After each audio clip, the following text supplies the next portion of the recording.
Okay, you guys, my name is Nikita. I will be telling you a story about Marilyn Monroe. The title of my story will be Dying Like a Star. Do you guys know who Marilyn Monroe is? Yes. Yes. What have she done? She's a sex icon.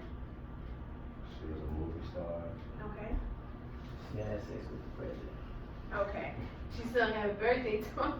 Okay, well, you guys know a little something. Okay, but I want you guys to understand the life and legacy that she had left behind. Monroe was born on January 1st, 1926 in Los Angeles, California as Norma. Did you guys know that her first name was Norma? Nah. No. Okay. She spent most of her life in a foster home and as an orphan. She was abandoned by her father, and her mother was kind of schizophrenic. She changed her name on February 23rd, 1956 to Marilyn Monroe. She became the biggest star in the world. She was a beautiful face that everyone had admired. She became famous for her beauty of the American culture. According to Blanca Sanchez, she was married at the age of 16 to Miller. Miller seen early signs of depression and anxiety, but he just brushed them off as in any other day. Her career started in modeling, acting, singing, and her hit movies in the late 1950s. She was the second person to own her own production and the first to speak about her sexuality to the public.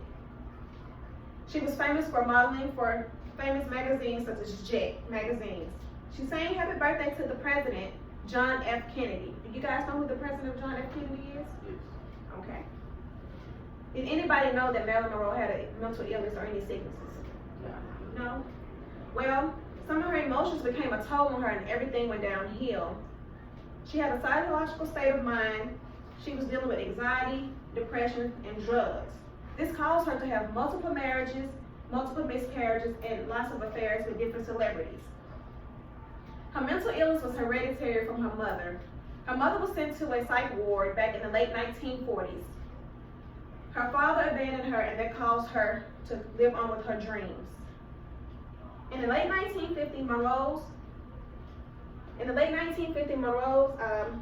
health began to deteriorate.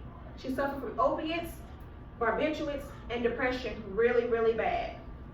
According to Emily Burgess and Robert Dorn from the American History, Dr. Chris and Dr. Ralph tried to help Monroe, but nothing really helped. Monroe constantly wanted prescription drugs, but Dr. Ralph insists that he tried to help her, but nothing would work. So Dr. Ralph and Dr. Chris kept prescribing her drugs, and that caused her to overdose. Dr. Chris was known for prescribing multiple medications to multiple celebrities and causing them their death, but no one ever noticed. So on August 5th, 1952, Monroe was found in her home, naked, laying face down with an empty pill bottle. She died at the age of 36 years old. She was the great image that everyone has seen, but she was also called the dumb blonde. She was an addict, and her addiction killed her. She always said as a quote, "I am good, but I am not an angel. I do sin, but I am not the devil. I am just a small girl in a big world trying to find someone to love." Marilyn Monroe. And you guys, that concludes my presentation.